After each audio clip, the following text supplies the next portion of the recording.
एक राजा था जिसका नाम रामधन था। उनके जीवन में सभी सुख थे। राज्य का कामकाज भी ऐसा आराम से चल रहे थे।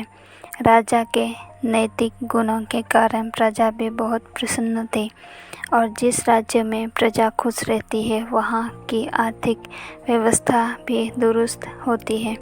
इस प्रकार हर क्षेत्र में राज्य का प्रभाव अच्छा था। इतने सुखों के बाद भी राजा दुखी था क्योंकि उसकी कोई संतान नहीं थी। यह गम राजा को अंदर ही अंदर सताता रहता था। प्रजा को भी इस बात का बहुत दुख था। वर्षों के बाद राजा की यह मुराद पूरी हुई और उसे एक पुत्र की प्राप्ति हुई। पूरे नगर में कई दिनों तक जश्न मना। नागरिकों को राजा महल में दावत दी गई। राजा की इस खुशी में प्रजा भी बहुत झूम उठी। समय बीतता जा रहा था। राजकुमार का नाम नंदसिंह रखा गया। पूजा पाठ एवं इंतजार के बाद राजा को संतान प्राप्त हुई थी, इसलिए उसे बड़े लाड प्यार से रखा जाता था। लेकिन अति किसी बात की अच्छी नहीं होती। अधिक लाड ने नंदसिंह को बहुत बिगाड़ दिया था। बचपन में तो नंद की सभी बातें दिल को लुभाती थी, पर बड़े होते होते यही बातें बदतमीजी लगने लगती है। नंद बहुत ज़्यादा जिद्दी हो गया था। उसके मन में अहंकार आ गया था। वह चाहता था कि प्रजा सदैव उसकी जय जय करे, उसकी प्रशंसा करे। उसकी बात ना सुनने पर वे कोहाल मचा देता था। बेचारे सैनिकों को तो वे पैरों की जूती ही समझता था। आए दिन उसका प्रकोप प्रजा पर उतरने लगा था। वे खुद को भगवान के सामने पूजना देखना चाहता था। आयु तो बहुत कम थी, लेकिन अहम कई गुना बढ़ चुका था। नंदन की इस व्यवहार से सभी बहुत दुखी थे। प्रजा आए दिन दरबार में नंदन की शिकायत लेकर आती थी, जिसके कारण राजा का सिर लज्जा से झुक जाता था। यह एक गंभीर विषय बन चुका था। एक दिन राजा ने सभी खास दरबारियों एवं मंत्रियों की सभा बुलाई और उनसे अपने दिल की बात कही कि वे राजकुमार के इस व्यवहार से अत्यंत दुखी है। राजकुमार इस राज्य का भविष्य है। अगले दिन राजा अपने पुत्रों के साथ गुरुजी के आश्रम पहुँचे। राजा ने गुरु राधा गुप्त के साथ अकेले में बात की और नंदन के विषय में सारी बातें कही। गुरुजी ने राजा को आश्वस्त किया कि वे जब अपने पुत्रों से मिलेंगे तब उन्हें गर्व महसूस होगा। गुरुजी के ऐसे शब्द सुनकर राजा को शांति महसूस हुई और वे अपने पुत्रों को आश्रम में छोड़कर राजमहल लौट गए।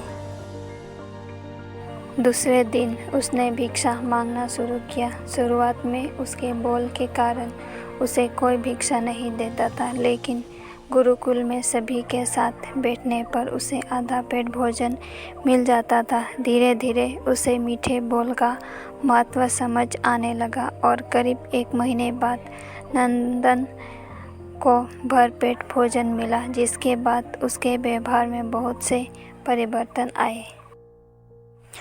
इसी तरह गुरुकुल के सभी नियमों ने राजकुमार में बहुत से परिवर्तन किए, जिसे राधा गुप्त जी भी समझ रहे थे। एक दिन राधा गुप्त जी ने नंदन को अपने साथ सुबह सवेरे सैर पर चलने कहा। दोनों सैर पर निकल गए। रास्ते भर बहुत बातें की। गुरुजी ने नंदन से कहा कि तुम बहुत बुद्धिमान हो और तुम में बहुत अधिक ऊर्जा है, जिसका तुम्हें सही दिशा में उपयोग करना आना चाहिए। दोनों चलते चलते एक सुंदर बाग में पहुंच गए, जहां बहुत सुंदर सुंदर फूल थे, जिनसे बाग महक रहा था। गुरुजी ने नंदन को बाग से पूजा के लिए गुलाब के फूल तोड़ने कहा। नंदन झट से सुंदर सुंदर गुलाब तोड़ लाया और अपने गुरुजी के सामने रख दिए। अब गुरुजी ने उसे नीम के पत्ते तोड़कर लाने कहा। नंदन वे भी ले आया। अब गुरुजी ने उसे एक गुलाब सूंघने दिया और कहा, बताओ कैसा लगता है। नंदन ने गुलाब सूंघा और गुलाब की बहुत तारीफ़ की। फिर गुरुजी उसे नीम के पत्ते चखकर उसके बारे में कहने को कहा। जैसे ही नंदन ने नीम के पत्ते खाए, उसका मुँह कड़वा हो गया और उसने उसकी बहुत निंदा की और जतर कतर पीने का पानी ढूंढने लगा। नंदन की यह दशा देख गुरुजी मुस्कुरा रहे थे। पानी पीने के बाद नंदन को राहत मिली। फिर उसने गुरुजी से हंसने का कारण पूछा।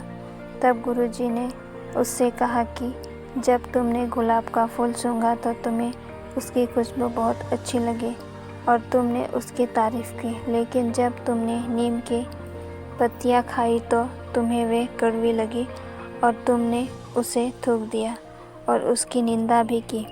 गुरुजी ने नंदन को समझाया, जिस प्रकार तुम्हें जो अच्छा लगता है तुम उसकी तारीफ़ करते हो, उसी प्रकार प्रजा भी जिसमें गुण होते हैं उसकी प्रशंसा करती है। अगर तुम उनके साथ दुर्व्यवहार करोगी और उनसे प्रशंसा की उम्मीद करोगी तो वे यह कभी दिल से नहीं कर पाएंगे। इस प्रकार जहाँ गुण होता है वहाँ प्रशंसा होती है। नंदन को सभी बातें विस्तार से समझ आ जाती है और वे अपने महल लौट जाता है। नंदन में बहुत परिवर्तन आता है और वे बाद में एक सफल राजा बनता है। गुरु की सीख ने नंदन का जीवन ही बदल दिया। वे एक क्रूर राजकुमार से एक न्यायप्रिय दयालु राजा बन गया।